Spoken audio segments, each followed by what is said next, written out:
Oh, what a dang, hang God,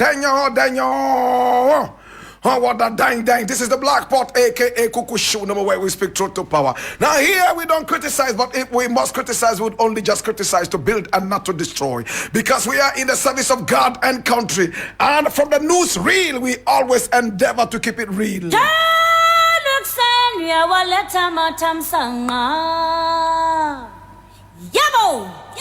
Now, the very first thing I'm looking at today is taken from Ghana Web. And I read, Menzgold abandons 650 verification card sale after backlash. Menzgold abandons 650 verification card sale after backlash. And I read, Menzgold Ghana has announced the cancellation of a paid customer validation process in its efforts to facilitate the processing of payments for its aggrieved customers. In a letter dated 18th August 2023, the company informed its clients that this validation is necessary following the initial assessments, which, according to them, revealed that a significant number of claims contained unacceptable infractions that rendered them invalid. The said press release was received with outrage by customers still chasing their funds and people who believe that the embattled chief executive officer of the company, Nana Mensa, aka Number One, was scheming to fleece the former clients again. 2 days on, in a press release dated August 20, the company announced that it was abandoning the plan that required the payment of 650 Ghana cedis from customers. My brother, my sister, I leave it here.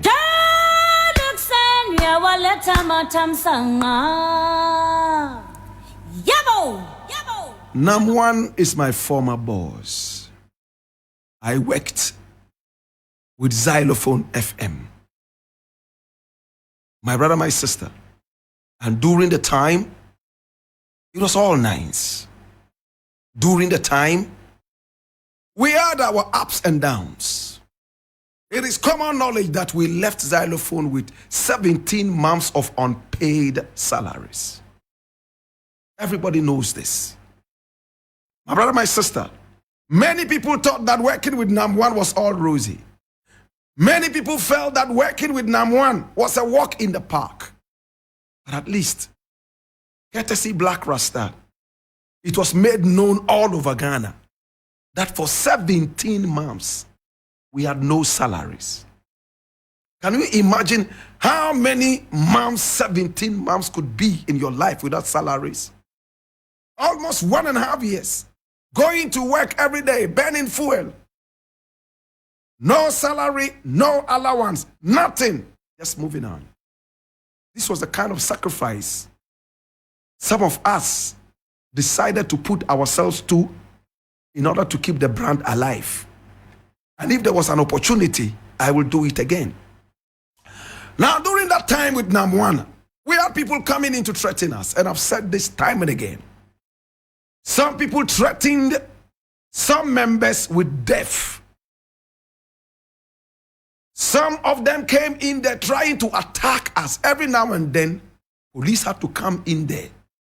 All the offices of Number One were closed. Only Xylophone FM was in operation. And only God knows how much pressure and pain we went through to keep the brand alive. I am proud of myself. And I'm proud of the team that stood firm in order to make it happen. When Number One finally returned from his incarceration in Dubai, we thought that things would be all right, but it was worse. We were happy to have him back. Everything was nice. At least your boss was back. He saw who sacrificed and he saw who ran away. It was all good. My brother, my sister, at the end of the day, the station was sold to a gospel preaching man. So we all had to pack and leave without getting our 17 months arrears. In fact, some of us were called back and given 2 months' salaries. So as it stands right now, 15 months in arrears. I have put it on record several times. I do not need that money. But anytime NAM1 decides that, hey, come for that money, we would go and get it. Of course, we had some nice times. Some people had cars, including myself, as part of my signing fee to work with xylophone and not with Menzgold. At the end of the day, many people died, including some of our co-workers. My brother, my sister, I do not want to remind the family of pain, but some of us died because our monies were locked up with NAM1. I'm not going to sit here and pretend that I had my money locked with NAM1. At the time that I was planning to join, it was already too late. I was one of the last people to be signed on. But today it's not all about me. It's all about the 650 Ghana cedis NAM1 was charging. Now it's been cancelled. I'm truly disappointed, and the disappointment comes from the fact that NAM1 has been a man who has gone through serious hardships before. Is it that when you go through hardship and you taste good money, it's difficult for you to return to the hardship and work back again? When I heard that people were supposed to pay 650 Ghana cedis in order to access a certain portal, to be able to tell whether they were validated to have their money or not, I decided to put the system to a test. My brother, validated people came back to me telling me, well, it says congratulations, but we will pay you in 2025. In other words, 2 years from now. How different is this from what was promised earlier? Again, I would like to ask, who is advising NAM1? Who is advising my former boss, Nana Appiah Mensah? Now, if people have paid their money in investments in Menzgold, and looking at what these people went through, looking at what Menzgold itself went through, the vandalization, the stealing of equipment, and some other such things, charters from Menzgold offices, it hurts me that people will be asked to pay money again in order to go and verify. Now, the reason for that was that people were paying money to some groups to help them get their money. So instead of paying money to these groups, why not pay that to the owner, Menzgold? That's one.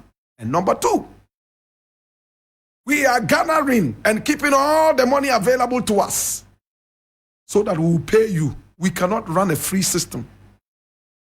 And I said, my God, how about the 40% that has been validated? Why not send them text messages and tell them that, listen, you have been validated. Bring your documents. This is when we are going to pay you. Rather, people whose monies are already locked in there are asked to come and pay another 650 Ghana cedis in order to get access to a portal that tells them that they will get paid in 2 years. Some of them even longer. It is sad. Now, if NAM1 is going through this, people insulting and people saying all sorts of things, in fact, it is sad to say that it is well deserving. Is this the only business NAM1 can do? Is this the only business NAM1 can do?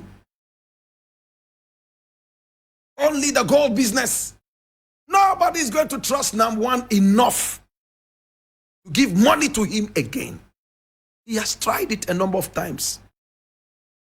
I have always stood firm to say that until the dirty government came in and blocked Menzgold from paying to people, everything was all right. Ghanaians received their monies on time. Everything was going on good until the government came in and said, hey, it's a Ponzi system. It's a Ponzi thing. And the government has been proved with time to be running a bigger Ponzi scheme. What is more Ponzist than paying my money to a bank and keeping it in my savings? Keeping money or giving money to the government to buy government bonds. Now, when time comes to pay me, you tell me you have no money. You are rolling it back so that I'll be paid 5 years, 7 years. Then number one is even better. It's not a way of equalizing anything. I'm only telling you that this government only came in to destroy banks and at the same time destroy number one's business that was going on. But number one, if Ghanaians gave you the benefit of the doubt and said, well, you were paying, everything was going on good, until the dirty government came in and mashed it all up. It is time to be able to prove yourself correct. But if you have to go back and be asking people to come and pay, this is not the first time. First, we're told that there were some pieces of land. We should come and pay and get the piece of land. You will use part of the money to balance that. But before that, they had to pay money to some pay boy. Why? If the people have their money with you, the 40% you have validated, start sending them text messages. Start telling them when you will pay them. If they have numbers, put their numbers out publicly without mentioning their names. And tell them when they will be paid. Give them free access to a portal, free access, where the 40% can at least go and take their money. If you have anything to deduct for service, you can do that. But to ask them to come and pay fresh money is nauseating. I'm still following this thing, and at the end of the day, we will still come back. I'm glad that Nam1 has rolled it back. For me, it looks like Nam1 is not ready to do any other business apart from bring your money and how, please.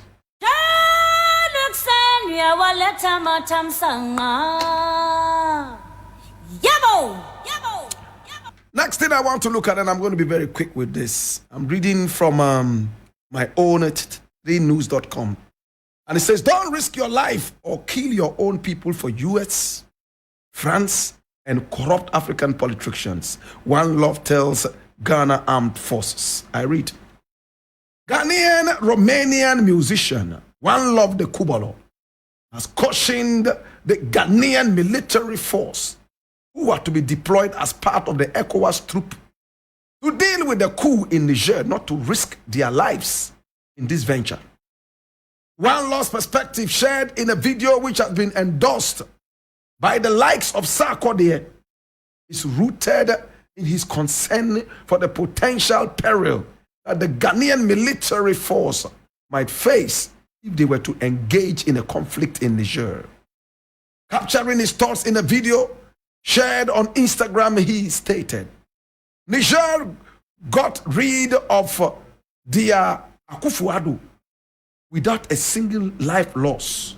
And now you are going there to put their main problem back in power for France and America against the will of the people of Niger to keep exploiting them anyhow. It is sad, my brethren. I saw that video. I wish I could play it back, but I don't have too much time. What One Love Kubolo said is nothing but the truth. And he spoke from the bottom of his heart.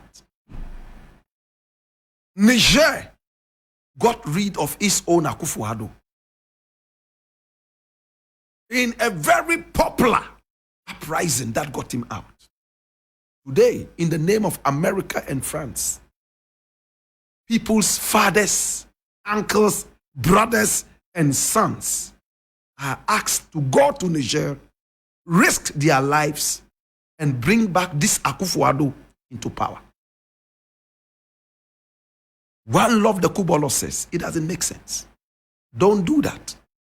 Do not risk your lives.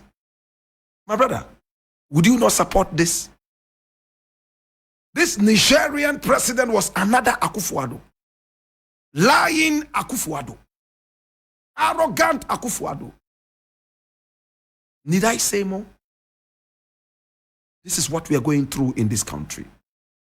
My brother, my sister, if the Nigerians have been able to get rid of their own Akufo-Addo without a single loss of life, then I think that dialogue will be the best thing to resolve this problem. We just hope and pray that the new leaders will be able to hold on to the banner of Pan-Africanism. Most of the time, they come in, and what they do is they rather become worse. I leave it here. To One Love the Kubolo, thanks so much for speaking your mind, and thanks so much for speaking for Africa. It's the Blackport, aka Kukushonomo, where we speak truth to power. I wish we could take some more topics, but as it stands right now, I've run out of time, and it's time for the news at noon.